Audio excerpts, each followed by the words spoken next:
Ada sebuah fenomena kesehatan yang saat ini menurut saya ada yang janggal menurut saya.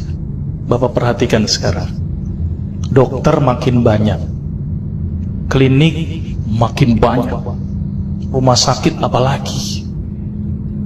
Seharusnya dokter semakin banyak, orang sehat harus gimana?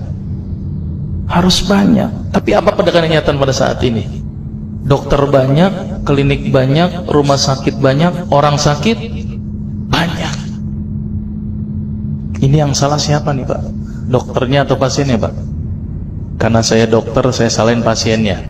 Ternyata pasien itu makhluk yang pasrah menurut saya.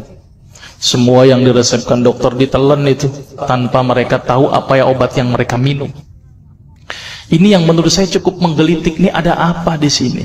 Kenapa kok umat Islam sekarang ini berbeda dengan zaman Rasulullah pada waktu itu? Sampai ada seorang tabib praktek di Madinah selama kurang lebih 2 tahun itu nggak ada pasiennya. Kenapa kok berbeda sekarang dengan umat Islam zaman sekarang? Ini ada sesuatu yang salah menurut saya. Kita nggak usah jauh-jauh masalah kesehatan, masalah keseharian kita saja. Itu ternyata sudah terjadi perbedaan yang luar biasa yang berhubungan dengan masalah kesehatan. Contoh, saya contohkan. Makan sehari berapa kali? 3 kali ya, katanya 3 kali. Padahal nih, ada yang mengatakan bahwa makan sebelum lapar, berhenti sebelum kenyang. Berapa kali berarti? Tidak 3 kali, terserah perut. Jadi patokan 3 kali sebenarnya dalam Islam itu tidak ada sebenarnya. Ada sesuatu yang aneh. Maka itu saya sempat berpikir, ini jangan-jangan ini ada sebuah kesalahan dalam diri saya.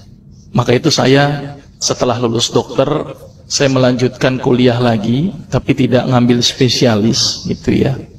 Jadi saya ngambil kuliah lagi jurusan tafsir hadis gitu ya. Ketika belajar hadis itu banyak sesuatu yang menurut saya luar biasa yang tidak pernah dikupas. Ya, ilmu kesehatan yang luar biasa tetapi tidak pernah dikupas. Nah, di situ saya bertemu dengan seorang ustadz. Kemudian ustadz itu bilang begini. Ini latar belakang saya kenapa saya belajar pengobatan Nabi. Ustadz itu bertanya kepada saya begini, "Dok, antum yakin gak sih dok kalau antum masuk surga?" Saya jawabnya pada waktu itu apa? "Yakin Ustadz, saya masuk surga karena Allah menurut prasangka hambanya." Tapi Ustadz itu bilangnya lain. "Kayaknya antum masuk neraka deh." Waduh. Dia memberikan data-datanya ke saya. Makanya saya bersyukur kepada Ustadz tersebut ya. Dia ambil pada waktu itu, mohon maaf ya, saya menyebut merek, mohon maaf. Lihat dong, Lovenox, obat yang dipakai untuk mengencerkan darah. Biasanya diberikan pada penderita penyakit jantung, stroke dan gangguan bekuan darah. Di situ tertuliskan kata apa? Porsin origi. Ada yang tahu porsin? Porsin itu isinya Pak, babi Pak. Saya bilang, waduh, berarti dok kalau antum resepin porsin satu pasien, antum telan itu obatnya. Kira-kira ibadah orang tersebut diterima nggak sama Allah? Siapa yang dipersalahkan nanti? Diambil obat yang kedua, Actrapid. Apa itu? Insulin. Tulisannya apa? Human insulin. Jadi diambil dari manusia yang telah meninggal, diambil pankreasnya, insulinnya, yang menderita penyakit kanker pankreas, dibuatlah obat. Berarti dokter sudah menyuntikkan manusia ke dalam manusia. Diambil obat namanya analsik. Apa itu analsik? Obat untuk pusing. Ini di kalangan dokter sering resepin ini. Isinya apa? Antalgin dan diazepam. Makanya kalau orang minum obat ini pasti ketagihan, saya yakin.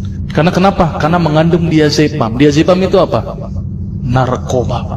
Maka itu cara nyari uang paling gampang, kasih aja resepin analsik, pasti balik lagi dia. Karena kenapa? Narkobanya bikin kecanduan. Diazepam, fatwa ulama bagaimana? Haram. Diambil lagi obat batuk, kodein. Maka itu kita minum obat batuk langsung hilang batuknya karena kodein. Kodein ini ternyata derivat dari narkoba. Berarti dokter sudah resepin narkoba. Diambil semua obat sirup di depan saya, lihat tuh, ada nggak yang tidak mengandung alkohol? Semuanya mengandung alkohol. Sampai saya pikir, Masya Allah, berapa ribu pasien yang telah saya resepkan obat-obatan haram tersebut. Ini yang menjadi kegelisahan saya Pak. Terus kemudian saya melihat ada sesuatu yang salah. Kenapa? Karena agama Islam tidak dipelajari secara benar. Banyak umat Islam saat ini belajar akidah, belajar akhlak, belajar fikih. Tapi lihat, pernahkah umat Islam di sini belajar masalah kesehatan Islam? Sedikit sekali. Kajian-kajian tentang kedokteran Islam hampir tidak ada. Makanya tidak heran sekarang umat Islam yang notabene hebat menurut saya katanya, tapi ternyata banyak yang sakit karena dilupakan aspeknya.